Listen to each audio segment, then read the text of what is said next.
இறை இயேசுவில் அன்பார்ந்த இணையதள தோழமைகளே, உங்களை இயேசுவின் இனிய நாமத்தில் அன்புடன் வாழ்த்துகிறோம். திருப்பாடல்கள் ஒரு அமுதக்கடல், திருச்சபையின் நீர்ச்சுனை. திருப்பாடல்கள் தருவதெல்லாம் இறை வேண்டல்களும் மகிழ்ச்சி, துக்கம் இவற்றையெல்லாம் ஆண்டவரிடம் எளிய முறையில் எடுத்து கூறுவதற்கான வழியும் தான். எனவே ஆண்டவரை துதிக்க, நன்றி செலுத்த, உங்கள் வாழ்வில் பிரச்சனைகள் தீர, உடல் சுகம் பெற, வாழ்வில் நமக்கு தேவையான வரங்களை பெற தினமும் ஒரு அதிகாரம் வாசித்து நம் நாளை துவங்குவோம். திருப்பாடல்கள் அதிகாரம் 48.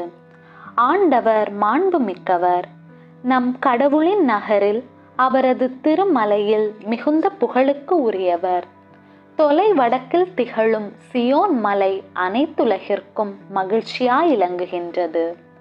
மாவேந்தரின் நகரும் அதுவே.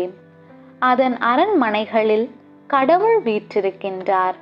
தம்மையே அதன் கோட்டை என காட்டியுள்ளார். இதோ அரசர் அனைவரும் ஒன்று கூடினர், அணிவகுத்து ஒன்றாக வந்தனர்.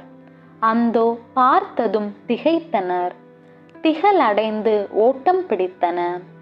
அங்கே அச்சம் அவர்களை ஆட்கொண்டது. பேறுகால பெண் போல் அவர்கள் துடிதுடித்தனர்.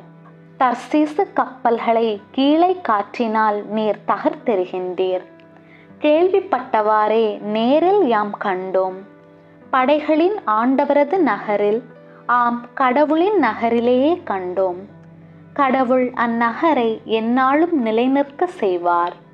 கடவுளே, உமது கோவிலின் நடுவில் உம் பேரன்பை நினைத்து உருகினோம்.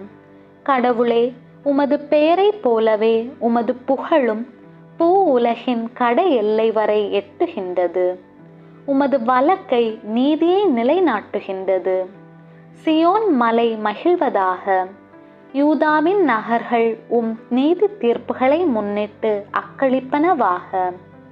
சியோனை வலம் வாருங்கள், அதை சுற்றி நடை போடுங்கள். அதன் காவல் மாடங்களை எண்ணிக்கையிடுங்கள். அதன் மதில்களை கவனித்து பாருங்கள். அதன் கோட்டைகளை சுற்றி பாருங்கள். அப்பொழுது இனி வரும் தலைமுறைக்கு இதை உங்களால் விவரிக்க இயலும்.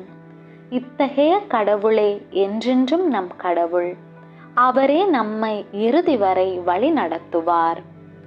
ஆண்டவரின் அருள்வாக்கு. இறைவனுக்கு நன்றி. விண்ணுலகில் இருக்கிற எங்கள் தந்தையே, உமது பெயர் தூயதென போற்ற பெறுக. உமது ஆட்சி வருக. உமது திருவுளம் விண்ணுலகில் நிறைவேறுவது போல மண்ணுலகிலும் நிறைவேறுக. எங்கள் அன்றாட உணவை இன்று எங்களுக்கு தாரும். எங்களுக்கு எதிராக குற்றம் செய்வோரை நாங்கள் மன்னிப்பது போல எங்கள் குற்றங்களை மன்னியும். எங்களை சோதனைக்கு உட்படுத்தாதேயும், தீமையிலிருந்து எங்களை விடுவித்தருளும். ஆமேன். அருள் நிறைந்த மரியே வாழ்க. ஆண்டவர் உம்முடனே, பெண்களுள் ஆசி பெற்றவர் நீரே. உம்முடைய திருவயிற்றின் கனியாகிய இயேசுவும் ஆசி பெற்றவரே. புனித மரியே, இறைவனின் தாயே, பாவிகளாயிருக்கிற எங்களுக்காக இப்பொழுதும் எங்கள் இறப்பின் வேளையிலும் வேண்டிக்கொள்ளும். ஆமேன். அருள் நிறைந்த மரியே வாழ்க. ஆண்டவர் உம்முடனே, பெண்களுள் ஆசி பெற்றவர் நீரே. உம்முடைய திருவயிற்றின் கனியாகிய இயேசுவும் ஆசி பெற்றவரே. புனித மரியே, இறைவனின் தாயே, பாவிகளாயிருக்கிற எங்களுக்காக இப்பொழுதும் எங்கள் இறப்பின் வேளையிலும் வேண்டிக்கொள்ளும். ஆமேன். அருள் நிறைந்த மரியே வாழ்க. ஆண்டவர் உம்முடனே, பெண்களுள் ஆசி பெற்றவர் நீரே. உம்முடைய திருவயிற்றின் கனியாகிய இயேசுவும் ஆசி பெற்றவரே. புனித மரியே, இறைவனின் தாயே, பாவிகளாயிருக்கிற எங்களுக்காக இப்பொழுதும் எங்கள் இறப்பின் வேளையிலும் வேண்டிக்கொள்ளும். ஆமேன்.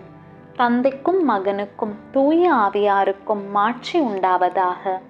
தொடக்கத்திலே இருந்தது போல இப்பொழுதும் எப்பொழுதும் என்றென்றும் இருப்பதாக. ஆமேன். தந்தை, மகன், தூய ஆவியின் பெயராலே. ஆமேன். இயேசுவே, என்னுடைய வாழ்வை, இந்த நாளை உம் கையில் ஒப்படைக்கிறேன். இயேசுவே, என்னுடைய வாழ்வை, இந்த நாளை உம் கையில் ஒப்படைக்கிறேன். இயேசுவே, என்னுடைய வாழ்வை, இந்த நாளை உம் கையில் ஒப்படைக்கிறேன். ஆமேன்.